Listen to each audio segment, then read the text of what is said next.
means you're moving progress forward. There are plenty of people in the world that just react, and their job is just reacting. But if you're an entrepreneur, you are pushing the ball forward. You're moving things forward. And so for that, I honor you, and I push this message. Now I'm going to go into another message I gave him. And that is, and let me start with, I look back at my career and I realized that the companies that really transformed industries went after industries that were charging really high prices for really low value. So it was like bad service, high cost. And I thought, and these were new technologies approaching those industries. So with Hotmail, you were getting bad service from the post office. Everybody had to lick poison in order to get a letter to somebody. With Skype, it completely transformed telecommunications. It made it so it's free, it's easy. And with Tesla, it changed the nature of what an automobile looks like. And so I told him that it's people like you who are transforming big industries. And I said, and the biggest industry of all is government. And it is providing the worst service at the highest cost.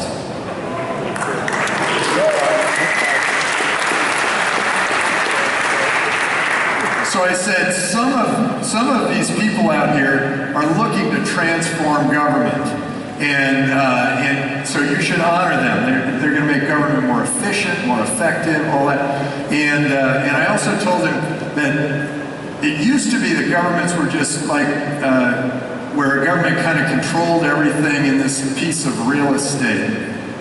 But now we're all very mobile, and we can move from place to place. And so now government has to compete for us.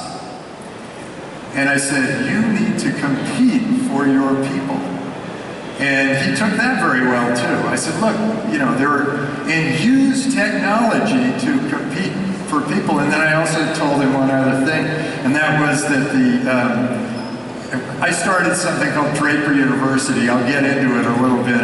It's a crazy school. It makes no sense, but it's fantastic.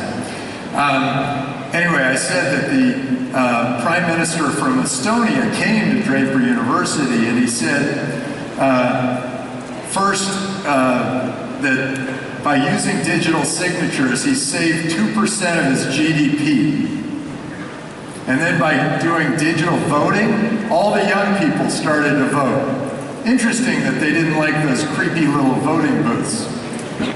And then he instituted digital identity, and the crime rate went down, the business climate went up. And your new chancellor, his eyes lit up, and so who knows? You could have a really good experience in the next, I don't know, 4 or 5 years, whatever. So I hope it works. So what I wanted to talk to you about was a couple of things. First, what an entrepreneur will do to make something happen. So I was an investor in Skype, and there were about 3 million Skype users. It was all audio. And I had to be at the Skype board meeting in Tallinn. At the same time, I had to be at a conference with my friend Tony Perkins in Palo Alto. And I didn't really know how to do this. And so I said to Tony Perkins, hey, can we do this conference thing by video conference? And at that time, video was like this. It was very difficult to hear, understand, see. There'd be freeze frame, all that stuff. And so I said, well, yeah, he said, that's great, we'll do a video conference. So then I went to Nicholas Zenstrom and I said, hey, will you do a video conference with me from Tallinn? Can you get the equipment and all that? And he said, yeah, no problem. And I thought, really? No problem? Well, okay, we'll give it a shot. So we went we went to Tala, we sat down, Nicholas and I sat next to each other, we were going to interview each other, and just before we started, he reaches over my shoulder and he goes, "Okay, throw the switch." I thought, what? Throw what switch?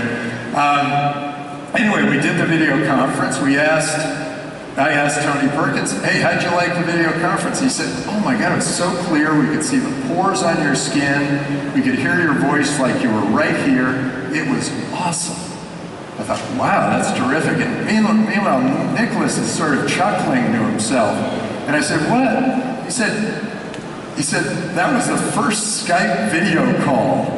And I said, "Oh my God, we've got a winner here." And Nicholas said, "Not so fast, Tim. We cut off 100,000 simultaneous phone calls in order to get the bandwidth so that we could do that video conference." So you entrepreneurs will do whatever it takes to make progress move forward, and I honor you for that. One other thing, when you're an entrepreneur, if I back you, 2/3 of you will fail. So get used to that. At Draper University, we say, "I will fail and fail again until I succeed." 2/3 of you will fail, but I want to tell you a little story about Tesla to make you feel better about failing. Ian Wright. No one's heard of him, right? He's the guy who gave me my first test drive in an electric vehicle, little jalopy, that went 0 to 60 in about 3 seconds and stopped on a dime. Okay, so I didn't back him. I went around and looked at all the other electric vehicle jalopies out there, and I ran into a guy named Martin Eberhard. Maybe a few of you have heard of him. He started Tesla. He had this amazing idea for how Tesla would run, figured out how to make it so the batteries wouldn't blow up, and move the business forward. And then it was in big trouble, and that was when Elon Musk came in, saved the day, invested in the company, ran the company, and it became the company that it is today. Well, there weren't two heroes there that came out sort of failing. But think of what they did. They totally moved the ball forward. All of us are so much better off because of an electric car. So when you are in your business and you are doing whatever it is you do, there are a lot of things that come into play in building a big, huge success. And they don't always happen. But there's also the third of you who will succeed, and you will become rich and famous and successful, and you have a whole new set of problems when you're rich and famous and successful. So just know that what you do is honorable. And what do I do when I'm in front of a large group of people who are doing something incredibly honorable? I sing to them.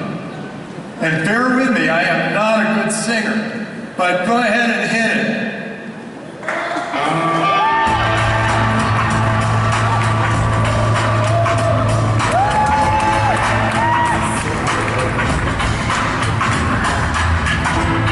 Invested all his mattress money, forced his rumble downtown, honey, scraping up his alimony.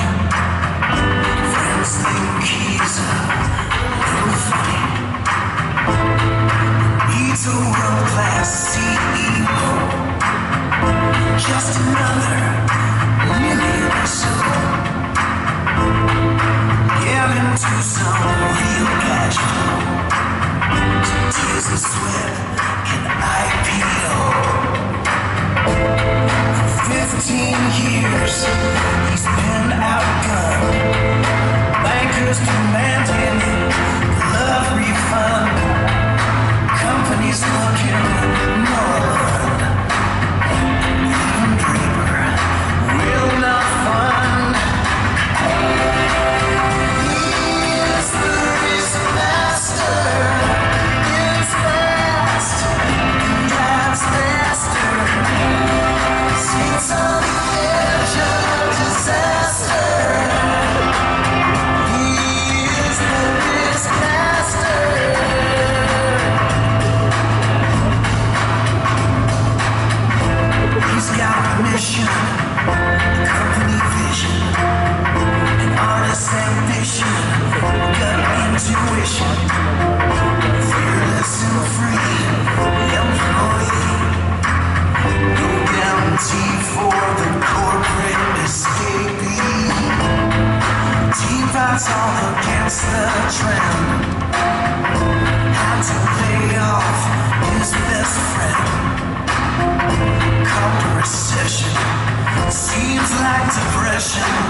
it's the end.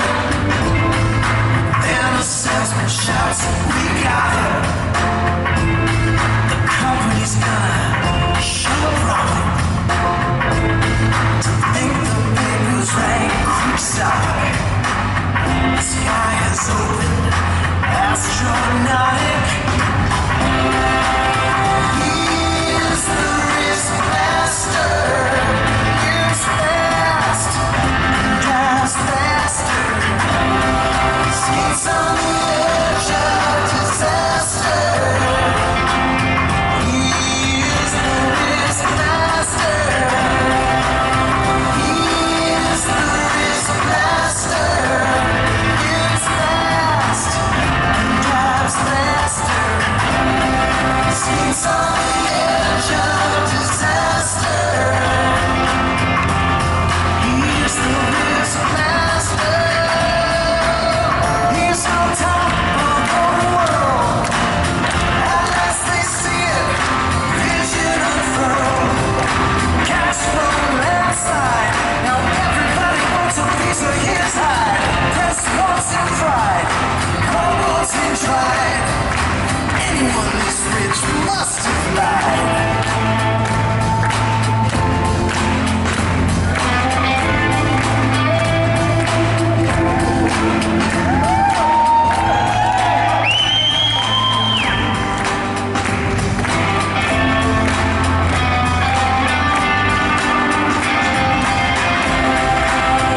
He's the risk master.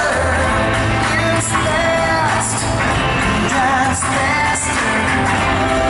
Skates on the edge of disaster. He's the risk master. He's the risk master. It's fast, drives faster. Skates on the edge of disaster. He's the risk master.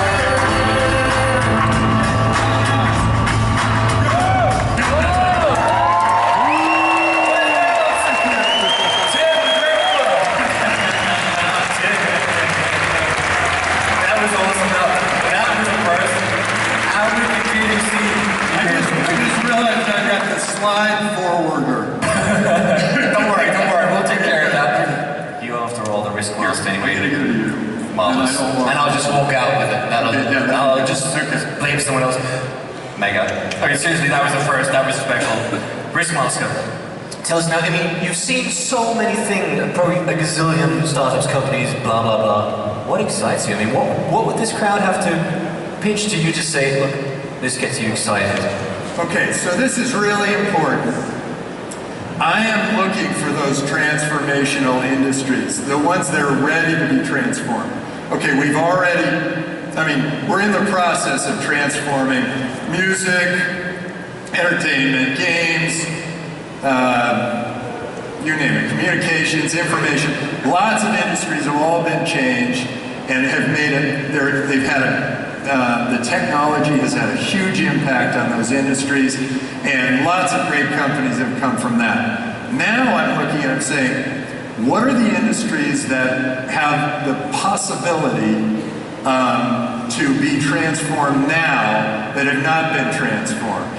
And I'm looking for those industries with really high price, low value. And usually it's when there's a monopoly or an oligopoly running that industry that don't really want any change. I'm looking for those industries, but I want to warn you, if you are hugely successful, everybody in that oligopoly and the relationships they have with government and press and all that are going to come after you. With Uber, the taxis came after them. With Napster, the music industry came after them.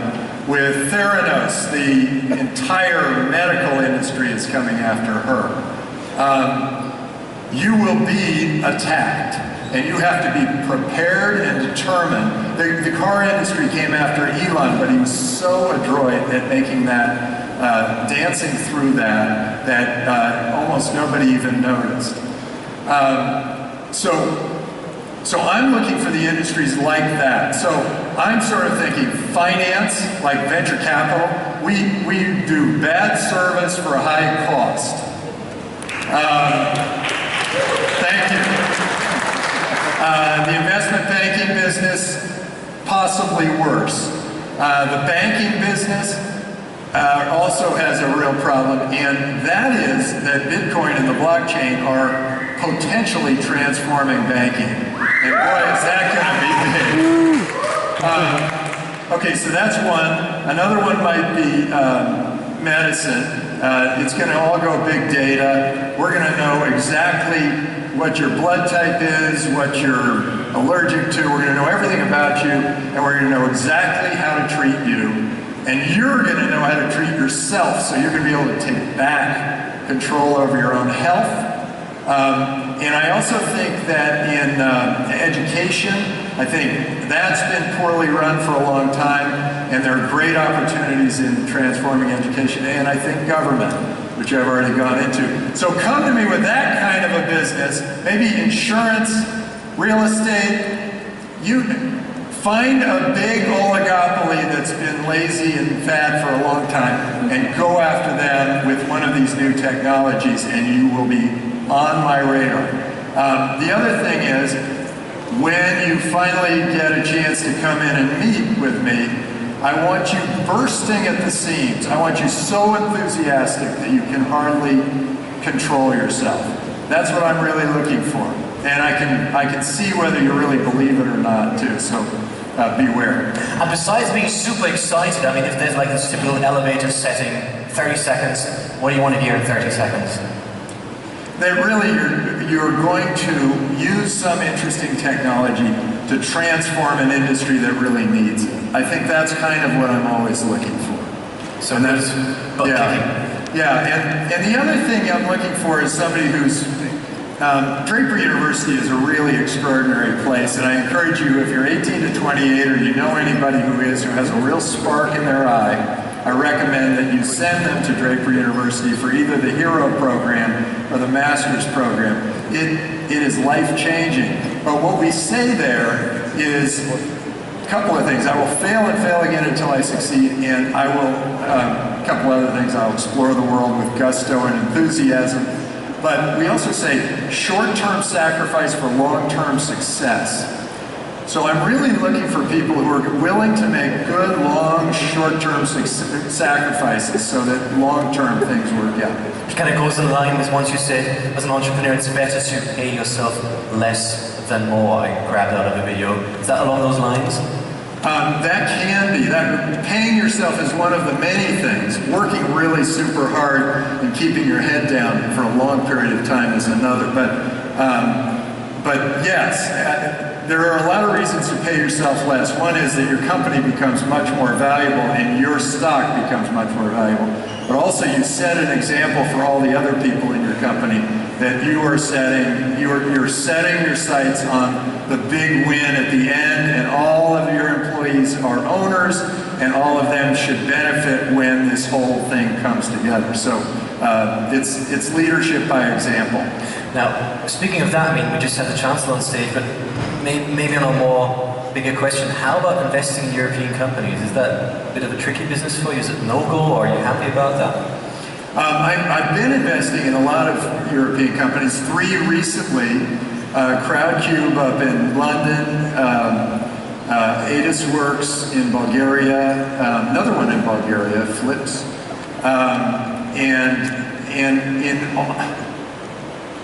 Crowdcube was the least legalese of the 3. Bulgaria is a pretty legal system. I would encourage your government to be light touch and perhaps think in terms of, here's a big idea. And if your business is doing this, I'm very interested. I'm looking for an opportunity for private companies to be liquid, so investors can trade in and out of private companies. I think that's really an important thing for all of us. Turns out liquidity equals wealth. So a society that is very liquid, so they're using Bitcoin everywhere, and they are a wealthy society. If a society holds back success, then you don't get liquidity. And I'll give you an example. If you are a $1 billion holder of Uber today, you cannot buy a cup of coffee with it. You could run into somebody who owns a big mansion, but only that mansion. The two of you could starve together because there's no liquidity. You need to create liquidity, and then everyone becomes wealthy. So that's that. That makes sense. Now, on a personal, I'm quite curious. I mean, I said you're like the inventor of viral marketing, which you are. The world famous PS I love you, get your free Hotmail account, which is from you. How do you react if a startup comes along and you say, well, what's your go-to-market strategy? And they say, we're planning to go viral. Oh, it's great. It's a great feeling because, and by the way, that PS I love you, get your free email and Hotmail, the founders did it, but they cut out the PS I love you, and I think we would have had a much more peaceful and loving world if they had kept it in there. So maybe we should start signing our emails PS I love you. Just we're going to do that for a day at least today as we are Pioneers Festival. So we'll do a pledge today. Whoever writes an email says it was PS I love you. Even to board members, that would be hilarious. Now what we'd like to do is we'd also like to switch to Slido to see if we have any questions from the public, which I would also like very much. They're mostly dumbfounded. They're sort of looking and going, "Who? What happened?" I don't think so. Here's like, what are the 3 most exciting startups you've discovered in the last 3 months? God, we got one that's going to potentially take us to Alpha Centauri. That's pretty exciting. We have one that is doing allowing people to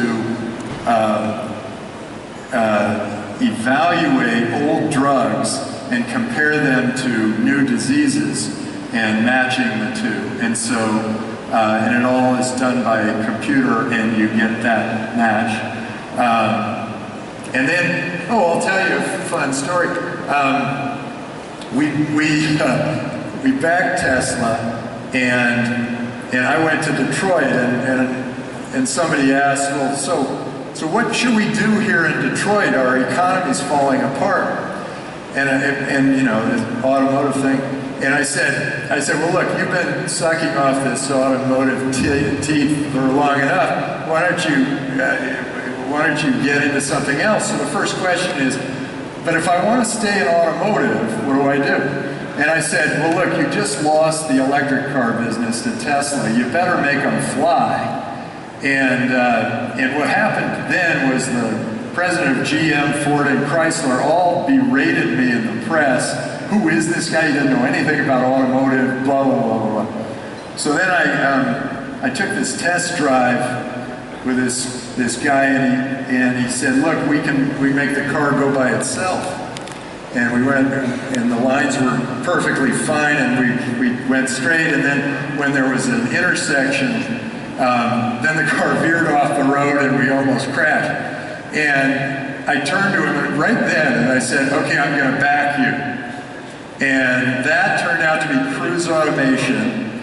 And one of those 3 presidents, GM, just paid $1 billion for cruise automation. I thought there was some irony in that. Now maybe along that bombshell. We'll have one last, because it says time expired, but maybe one last short question. Okay. What was your biggest mistake? All my biggest mistakes are failure to act. Okay? I failed to act in many different cases. The biggest one was I met the guys from Google on an airplane, and I really liked them, and I brought it back to my partners. My partners said, wait a second, we've already got 6 search engines in the portfolio. you know, why another one? And I said, but they're really good guys and they got a kind of a cute name. And they said, no, it's competitive, directly competitive with our other company here, and we really shouldn't do it. So that was the last time so we missed it. And that was the last time I decided I would not back competitors to the portfolio I'm already in. So beware, if I back you, 6 months later I might be backing somebody who transforms your industry. Tim, thank you so much for your time and your good words. Boys and girls, thank you very much. Wait. High five. High five, my friends. Boys and girls, Tim Draper. Thank you very much. Tim, it's been a pleasure. Thanks for the high five. Thank you very much. And now, that was fun. By the way, I've always wondered, how do people at Yahoo call Googling? If someone can tell me, please drop me a tweet. Now, we'll be moving on to the last session for today, and Tim already mentioned it, that banking has a little bit of a hiccup or minor issue. It's called Reimagine Banking FinTech in Europe, and this is the part where I hand over this beautiful stage to our very own moderator.